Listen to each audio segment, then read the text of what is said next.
Yahoo! Hello, hello, hello mga masters and mga kachi!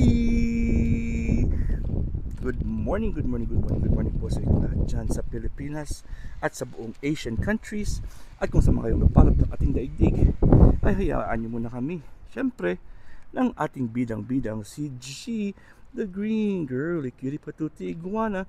Nabatiin po kayo ng good morning, good noon, good afternoon, good evening at good night po sa mga ready ng matulog. At welcome po sa playground ng mga bata. At dito po natin ilalagay si G ngayon para po tayo ay makapag-content. Siyempre, patuloy po tayo sa ating lecture about eyesight. So we're giving away health tips on how to take care of our eyes. So I hope mga masters ng mga G ay nakaka-benefit po kayo sa ating lecture. Alright, so siyempre before we start ay ibababa natin si G. Bababa natin si G para po siya ay makapag-gala-gala naman po sa ground. Ayan po, ang kulit talaga ng G natin mga masters. G is the most kulit of them all. Yun mo, yun po siya. Ayan. Akala niya hindi masakit yung kuko niya. Anyways, lalapag natin si G sa dyan.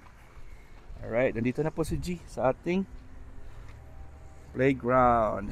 Alright, so dito pa rin po tayo kung saan po tayo palaging naka-vlog.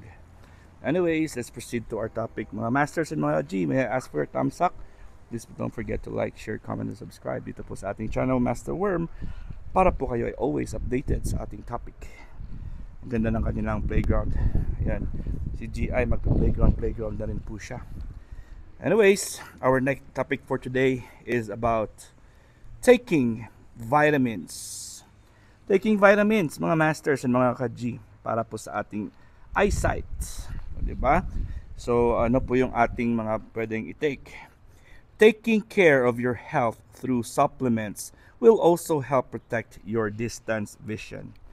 So since we're talking about distance vision, ang topic po natin is tips to naturally improve your distance visions. Diba? So yung distance visions po natin are, ano po yung, kasi marami po sa atin yung parang farsighted, nearsighted na. So kailangan po ay healthy po ang vision natin.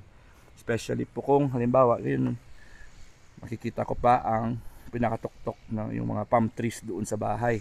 Ayan po, may mga palm trees po yan, oh. Ayan, oh. Ayan, hindi na maaabot ng aking phone. Pero may palm trees, makikita ko pa yan hanggang ngayon. Dito ako nakaupo ngayon. Dito po ako nakaupo.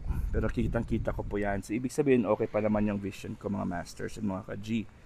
Diba? So, here, we'll be discussing about vitamins. Sino ba sa inyo dyan ang nagtitake? Who among you here are taking some vitamins, not just for the eyes but for like general vitamins or multivitamins? Okay, so here we're gonna be discussing about taking vitamins.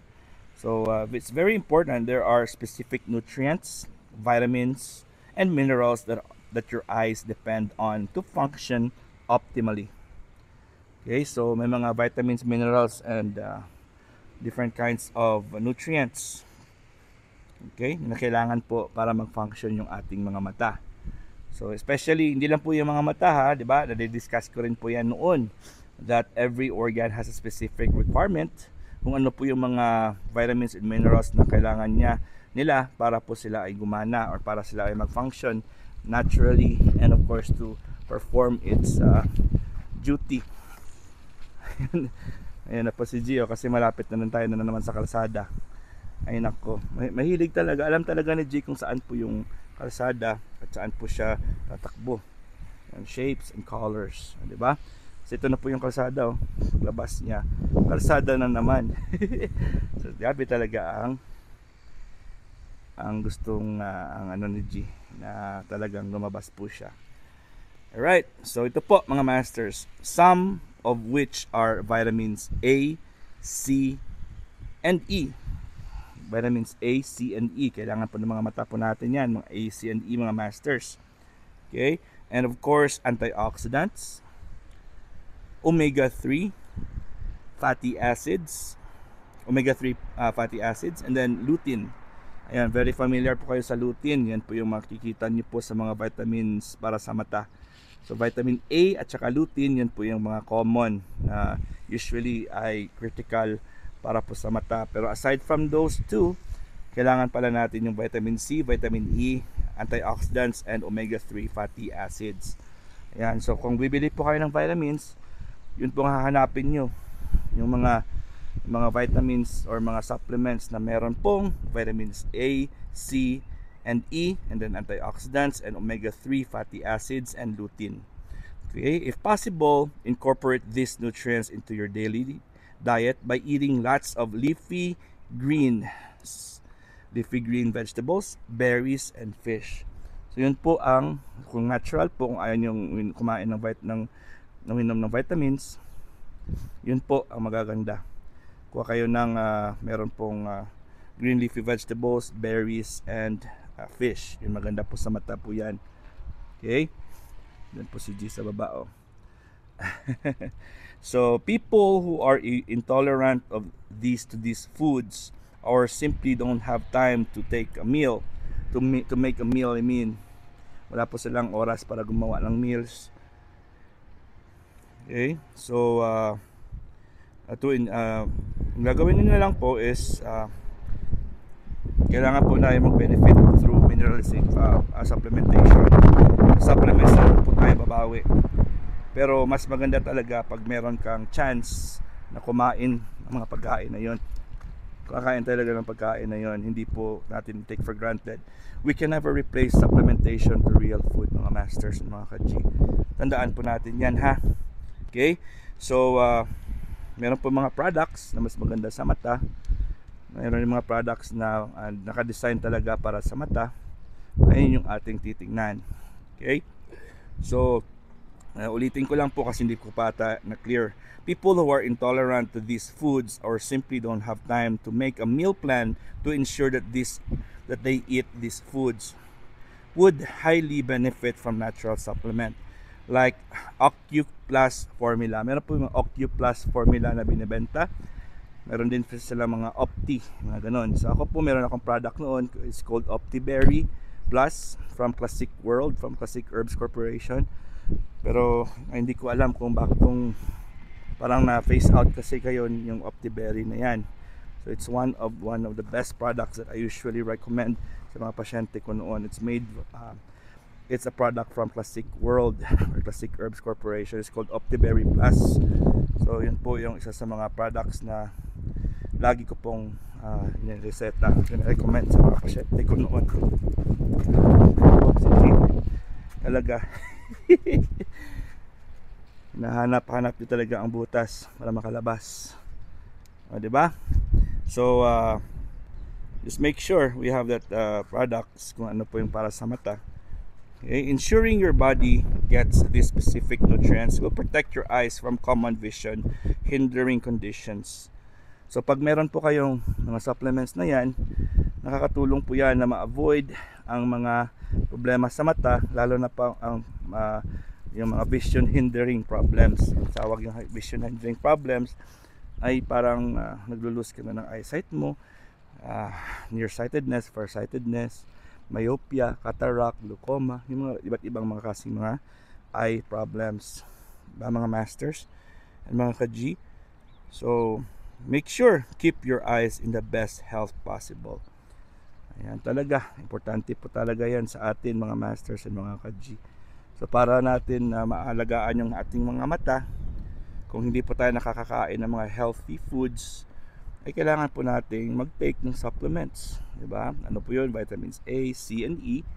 At kailangan po natin, syempre, ng mga antioxidants. Aside from antioxidants, kailangan po natin ng omega-3 fatty acids and of course lutein. So and then ang isa sa mga ma-recommend ko is berries, mga strawberry, raspberry, blueberry, blackberry, cranberry. So magaganda po yung mga berries sa mata. And of course, make sure din po yung ating combine niyo po yung mga lectures natin. And 'di ba, nag-lecture din ako sa inyo noon about always pala about not drinking liquids during your meals. So as much as possible, try po kayong magbigay ng 1 hour distance Pag uminom ka ng tubig, wait for 1 hour, and then you eat your food slowly. And then at least 30 to 45 minutes kayong kumain. Enjoy your meal. Eat slow and chew your food really well. So nguyain ang pagkain bago lunukin is very important because chewing is the first process of digestion. And of course, you wait for 1 hour and then dyan ka uminom ulit ng liquids. We still need to have 6 to 8 glasses of liquids every day. Pero mas maganda po kung hindi tayo iinom habang kumakain. We have to give 1 hour interval para po ay ma-digest ng mabuti po yung ating pagkain. Once ma-digest po siya, ay yung mga pagkain, mga nutrients, vitamins, minerals, yung antioxidants na matatagpuan po sa pagkain ay ma-digest talaga ng ating katawan with the help of our enzymes. Kasi pag tayo uminom habang kumakain, our enzymes lose its strength. Hindi na po siya effective. So what happens is your food will end up na itatain mo lang, ipupupo mo lang po siya. So and then another thing is, if you keep drinking while we're eating, we're also accumulating phlegm and mucus. Mas dumadami pong phlegmas at mucus sa ating katawan that can cause blockages and makes your blood vessels blocked. So ang ating dugo po ay magiging malagkit. So once malagkit po yung dugo natin, it will also cause a lot of circulatory problems. So ang mata po natin is it has the optic nerves, which are very minute or very microscopic. So pag malagkit po yung dugo mo, mahihirapan na pong mag-circulate po yung dugo at umabot sa mata. At kasi yung dugo natin, it contains water, nutrients, vitamins. So pag medyo po may problema ka sa circulation, ang mata talaga yung isa sa mga pinakauna na affected. Anyways mga masters and mga ka-G, hanggang dito lang muna tayo. At bukas kita-kits ulit tayo. This is G, the girly kitty patuti iguana, and your one and only master worm. And God is great. Yahoo!